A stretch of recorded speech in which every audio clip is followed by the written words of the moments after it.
Hello, नमस्कार friends. Welcome back to your favourite channel कड़वा है तो सच है। आप देख रहे हैं कासिम से आखिरी मुगल तक सीरीज। इस सीरीज में हम भारत पर हुए इस्लामी आक्रमणों का इतिहास जानने का प्रयास कर रहे हैं। इस सीरीज के पिछले 27 एपिसोड में हमने सन 632 से सन 1540 हुमायूं की मृत्यु तक का इस्लामी इतिहास जाना है। आज इस सीरीज का 28वां एपिसोड है। आज के एपिसोड में आपको सूरी वंश के शासक शेर शाह के इतिहास का वर्णन मिलेगा।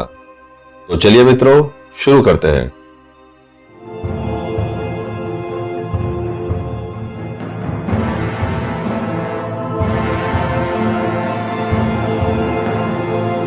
शेर शाह सूरी भारत का एक ऐसा लुटेरा शासक था जिससे आज की भारतीय सरकारों को बहुत कुछ सीखने की आवश्यकता है। शेर शाह ने सन 1540 में कथित रूप से हुमायूं को हराकर दिल्ली की गद्दी पर कब्जा कर लिया और सन 1545 में उसकी मृत्यु भी हो गई। आपको हैरानी होगी कि सिर्फ 5 वर्षों में शेर शाह ने न सिर्फ पूरे उत्तर भारत को लड़कर जीता, बल्कि उसने एक ऐसी सड़क बनाई जो कि बंगाल से शुरू होकर दिल्ली, लाहौर, पेशावर होते हुए काबुल को जोड़ लेती थी, जिसे हम द ग्रैंड ट्रंक रोड के नाम से जानते हैं। सिर्फ इन 5 वर्षों में शेर शाह ने भारत के उत्थान के लिए जितना कार्य किया है, उतना कार्य तो 1947 से लेकर 2022 तक कोई भी सरकार नहीं कर पाई है। और आज की ये भारतीय सरकारें हैं जो 75 वर्ष हो चुके हैं, फिर भी पाकिस्तान के कब्जे में गए हुए पीओके को वापस नहीं ले पाए हैं। मोदी जी, कुछ सीखो शेर शाह से। सोचे कि कितनी विलक्षण प्रतिभा थी शेर शाह में। इतनी लंबी सड़क का प्लान बनवाया, सड़क की दोनों तरफ छायादार बड़े बड़े पेड़ लगवाए, हर 2 कोस की दूरी पर एक सराय बनवाई। इस रास्ते पर कुल 1700 सराय बनवाई गई थी। यह बात अलग है कि बहुत ढूंढने पर भी हमें उस सड़क को बनाने का कोई प्लान नहीं मिला, कोई ब्लूप्रिंट नहीं मिला। इस सड़क को बनाने में कितना समय लगा, कितना खर्चा आया, ऐसा कहां से आया, कितने मजदूर लगे। जाहिर है कि इतनी बड़ी सड़क बनाने में कितनी ही विशेष मशीनरी लगी होगी।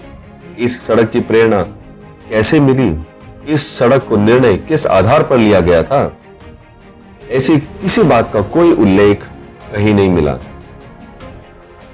और आज सन 2022 में सारी एडवांस्ड मशीनरी और आधुनिक इंजीनियरिंग होने के बावजूद मुंबई से दिल्ली की सड़क बनाने में हमारे मंत्रियों को, हमारी सरकारों को कई वर्ष लग रहे हैं।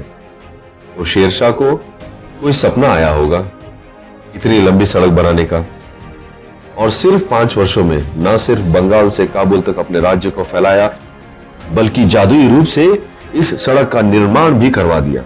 तो शेर शाह को आप मामूली ना समझे, उसके पास तो अलादीन का चिराग था। शायद उसी चिराग से निकले जिन्न ने ये सड़क बनाई होगी जादुई रूप से। तो समझे मित्रों, शेर शाह द्वारा निर्मित इस ग्रैंड ट्रंक रोड की सच्चाई। आशा है कि आपको समझ आ गया होगा कि ये एक सफेद झूठ है। शायद ये सड़क पहले से ही उपस्थित रही होगी। अब आते हैं एक और शेर शाह द्वारा लाया गया सुधार। भारत की करेंसी को हम कहते हैं रुपया, राइट? आपको यह जानकर हैरानी होगी कि भारत में पहली बार इस टर्म को, यानी रुपया, इस नाम को इंट्रोड्यूस करने वाला महान शेर शाह सूरी था। व्हाट? जी हां, इतिहासकारों के अनुसार यही सच है, परंतु भारत में पहले से टका नाम से मुद्रा का प्रचलन था। उसको बदलकर शेर शाह ने रुपया नाम से नई मुद्रा क्यों चलाई, इसका कोई उचित कारण किसी इतिहासकार ने नहीं बताया। तो इस बात पर विश्वास करना असंभव होता है। हम इसको भी झूठ मानकर ही चलेंगे और ज्ञात रहे कि रुपया शब्द संस्कृत में प्रचलित रुपया कम शब्द का ही अपभ्रंश है। चांदी के सिक्के को रुपया कम कहते हैं, जिस तरह से सोने के सिक्के को मोहर कहते हैं। एक अफगानी मूल का पठान था शेर शाह। उसका काम था भारत के हर चीज पर इस्लामी मोहर लगाना। नई मुद्रा के लिए शेर शाह ने एक संस्कृत शब्द का प्रयोग क्यों किया? तो मित्रों, ऐसे सुधार की बातों पर विश्वास करना मुश्किल है। क्या आप बिना कारण किए गए इन सुधारों को सच मानेंगे? ये एक सफेद झूठ है। और भी बहुत सारे कार्य हैं जो इन 5 वर्षों में शेरशाह ने किए हैं, जैसे कि शेरशाह ने आधुनिक डाक व्यवस्था की शुरुआत की, सेना को नए तरीके से संगठित किया, कृषि भूमि मापने के लिए नए मापदंड बनाए, बिहार को अपने पिता और भाइयों से छीन लिया, बुंदेलखंड, मालवा, सुल्तान, सिंध, पंजाब इन सब प्रदेशों पर अधिकार किया और सन 1543 में मारवाड़ प्रदेश पर भी अधिकार कर लिया। हुमायूं ने दीन पनाह नाम के एक नगर की नींव डाली थी। शेरशाह ने उस नगर का कार्य चालू रखा बोलते हैं, लेकिन नाम बदलकर शेरगढ़ कर दिया। अगर शेरशाह और उसका सूर्य वंश इतना ही महान होता तो शेरशाह की माता का सही नाम ही लिख देते, कम से कम शेरशाह की जन्म की एक तारीख ही सही से लिख देते। लेकिन ऐसा नहीं हुआ। शेरशाह के बाप के हरम में इतने बच्चे पैदा होते रहते होंगे कि सबका हिसाब किताब रखना असंभव था। इन इतिहासकारों ने तो वहां भी घपला कर दिया। शेरशाह के जन्म के 2 अलग अलग तारीखों का वर्णन मिलता है, एक 1472 और एक 1486। इन दोनों वर्षों में से किसी वर्ष में श्री शेरशाह का जन्म सासाराम में हुआ था, जो आज बिहार राज्य में स्थित है। शेरशाह का जन्म से नाम था फरीद, उसके पिता का नाम था हसन खान और माता का नाम, जैसा मैंने आपको बताया है, मुझे कहीं नहीं दिखा। बचपन से शेरशाह अपने बाप की एक नहीं सुनता था। इन दोनों की तूतू मैमे के चर्चे इलियट एंड डॉसन के लिखित history of India as told by its own historians के वॉल्यूम नंबर 5 के पेज नंबर 310 में मिलता है। अपने पिता के व्यवहार से नाखुश शेरशाह ने जौनपुर के लुटेरे शासक के साथ 7 वर्षों तक रहकर हिंदुओं को लूटने की, मंदिरों को तोड़ने की, हिंदू स्त्रियों का शील भंग करने की ट्रेनिंग लेता रहा। शेरशाह पूरे उत्तर भारत में गुंडागर्दी करने लगा। पिता हसन खान को शेरशाह के लूटमार से ये डर लगने लगा कि कहीं शेरशाह उनका राज्य ही छीन न ले, तो शेरशाह को खुश करने के लिए उसे 2 जिलों की जागीर दे दी गई। इतिहासकारों के अनुसार शेरशाह हिंदुओं के प्रति अति सहिष्णु था। चलिए आगे कुछ ही मिनटों में शेरशाह हिंदुओं के प्रति कितना सहिष्णु था ये भी देख लेते हैं। शेरशाह ने मध्य प्रदेश के रायसेन में हिंदुओं का नरसंहार किया। पुराने नगरों को मिटाना उसका शौक था। वो जिस नगर में जाता वहां के हिंदुओं को पलायन करने पर मजबूर कर देता और उनकी जगह पर अफगानी मूल के मुसलमानों को बसाता रहता। भारत में जिहाद करने और लूटमार करने के लिए अफगान से खास लुटेरे बुलाकर उसने पाल रखे थे।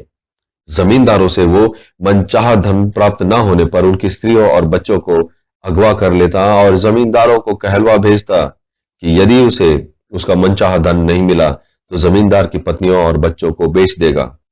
इस प्रकार का नीच डाकू लुटेरा बलात्कारी था शेरशाह, जिसको इतिहासकारों ने महान उपकारी चित्रित किया है। तो यह भी साबित हो गया कि शेरशाह भारतीय हिंदुओं के प्रति बिल्कुल सहिष्णु नहीं था। बहुत से हिंदू सरदारों ने शेरशाह का प्रचंड विरोध किया और विद्रोह होता रहा। शेरशाह का अति क्रूर व्यवहार और यातना देखकर पिता हसन खान ने शेरशाह से दिए हुए दोनों जिले वापस छीन लिए और शेरशाह को अपने राज्य से निष्कासित कर दिया। निष्कासन के बाद शेरशाह ने इब्राहिम लोदी की सेना में कुछ समय तो बाबर की सेना में कुछ समय काम किया। मुगल सेनाओं की कमजोरियों को जान लिया, जो उसे बाद में हर युद्ध में काम आया। पिता की मृत्यु के बाद अपने ही पिता के राज्य को लूट लिया।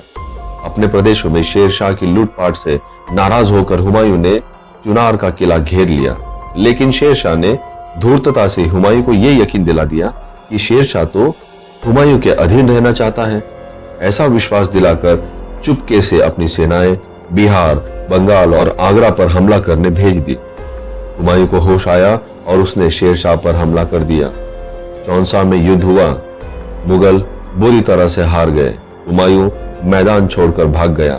शेरशाह ने हुमायूं का पीछा किया और सन 1540 कन्नौज के नजदीक फिर एक निर्णायक युद्ध हुआ, जिसमें पराजित हुमायूं लाहौर की तरफ भाग खड़ा हुआ।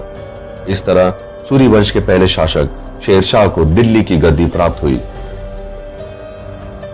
इतिहासकार बताते हैं कि रोहतास में एक किला बनवाया था शेरशाह ने, जो आज के पाकिस्तान में है, लेकिन शेरशाह के ही युद्धों के वर्णन से पता चल जाता है कि किस तरह से रोहतास के किले को धूर्ततापूर्वक हिंदुओं से छीन लिया था शेरशाह ने। जैन कालियादेह, ग्वालियर जैसे कई नगरों को धूर्तता से जीता। रायसेन के हिंदू सम्राट पूरनमल ने शेर शाह के साथ प्रचंड युद्ध किया और उसकी सेनाओं को हरा दिया।